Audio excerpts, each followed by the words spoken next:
ভারত, পাকিস্তান আর আফগানিস্তানের এই ম্যাপটা দেখুন। এখানে এই যে সরু এরিয়াটা দেখছেন আফগানিস্তানের ভেতরে, যেটা ভারতের কাশ্মীর বা পিওকের সাথে জুড়ে রয়েছে, যা এখন পাকিস্তানের দখলে। তো এই এরিয়াকে ওয়াখান করিডোর বলে, যা স্ট্র্যাটেজিক্যালি খুবই গুরুত্বপূর্ণ ভারত আর আফগানিস্তান দুই দেশের জন্য। কেননা ভবিষ্যতে পিওকে ফেরানোর পর এটাই কিন্তু ভারতের একমাত্র রাস্তা হবে সরাসরি আফগানিস্তানের সাথে ট্রেড করা, এবং এখান থেকেই ভারত ওদিকে সেন্ট্রাল এশিয়ার অ্যাক্সেস পাবে।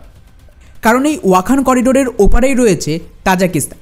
ফলে ডিরেক্টলি ভারত কাশ্মীর থেকে পুরো সেন্ট্রাল এশিয়া হয়ে রাশিয়া পর্যন্ত পৌঁছে যাবে। এর জন্য ভারতের ইরানের ওপর নির্ভর থাকার প্রয়োজন। ফলে এটা ভারতের জন্য খুবই গুরুত্বপূর্ণ একটা এরিয়া। তো এই এরিয়াতেই এখন পাকিস্তানের সেনাবাহিনী দখল নেওয়ার পরিকল্পনা করছে, এমনটাই দাবি করেছে পাক মিডিয়ার তরফ থেকে। ওদিকে এর মাঝেই ভারত আবার এমন খতরনাক অস্ত্র রেডি করছে, যাকে কাজে লাগিয়ে ভারতীয় নৌবাহিনীর যুদ্ধজাহাজ থেকে এখন কিন্তু হাইপারসনিক মিসাইল অ্যাটাক করা সম্ভব। আর যদি এটা সফল হয়, ভারত রাশিয়ার পর বিশ্বের দ্বিতীয় দেশ হবে যাদের কাছে এই ক্ষমতা থাকবে। এখনও পর্যন্ত না আমেরিকা, না ইউরোপ আর না চায়না কেউ নিজেদের যুদ্ধজাহাজের জন্য হাইপারসনিক মিসাইল বানাতে পারেন। তাই আজকের এই ভিডিওতে এই সমস্ত বিষয়কে নিয়ে ডিটেলসে কথা বলব, যে সত্যিই কি পাকিস্তান আফগানিস্তানের এই ওয়াখান করিডোরের দখল নিয়ে নিয়েছে, আর তার সাথে ভারতের এই হাইপারসনিক মিসাইল কিভাবে চায়না আর পাকিস্তানের ব্যান্ড বাজাবে, সবটাই জানবো আজকের এই ভিডিওতে। এই রিপোর্টটা দেখুন, যেখানে একাধিক পাকিস্তানের মিডিয়াতে একটা খবর চালানো হচ্ছে যে পাক আর্মি আফগানিস্তানের এই ওয়াখান করিডোরের ওপর আক্রমণ করে এটাকে ক্যাপচার করবে, যার আন্ডারেই তাজিকিস্তান এবং পাকিস্তানের মাঝে এই যে সরু চেক পয়েন্ট দেখতে পাচ্ছে, যাকে আফগানিস্তানের চিকেন নেক বলে, এটাকে নাকি পাকিস্তানের আর্মি ব্লক করে দেবে। এর ফলে গোটা Wakhan corridor by default Afghanistan থেকে আলাদা হয়ে যাবে।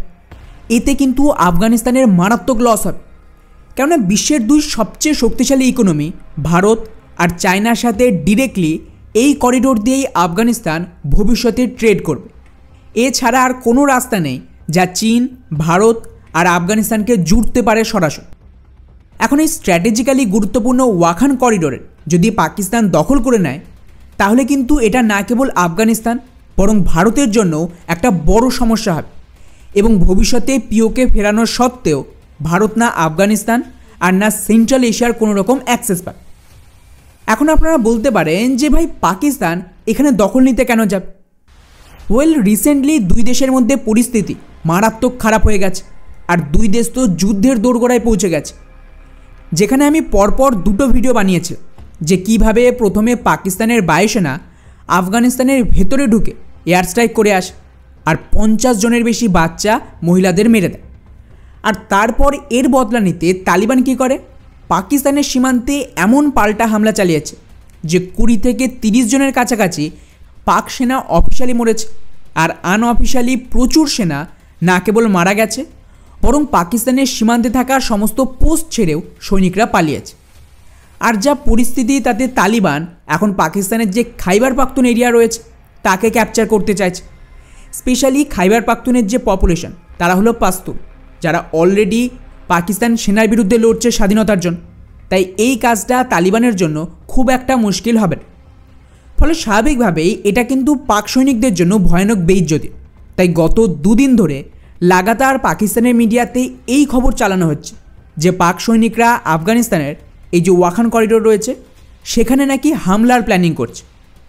পাকিস্তানের মিডিয়া সহ ওদের যে সমস্ত ডিফেন্স অ্যানালিস্ট রয়েছে, মেইনলি কামার চিমার কথা তো শুনেই থাকবে, সব জায়গায় একটা ন্যারেটিভ তৈরি হচ্ছে যে পাকিস্তানের সেনা এখানে অ্যাটাক করবে।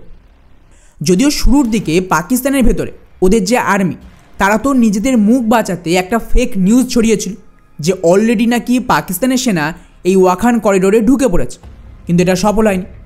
কারণ এই নিউজ ছড়ানোর পর আজ কয়েক ঘন্টা আগেই আফগানিস্তানের এই এরিয়ার যে পুলিশ চিফ, তিনি তো অফিশিয়ালি কনফার্ম করেছেন এই সমস্ত খবর পুরোটাই ফেক।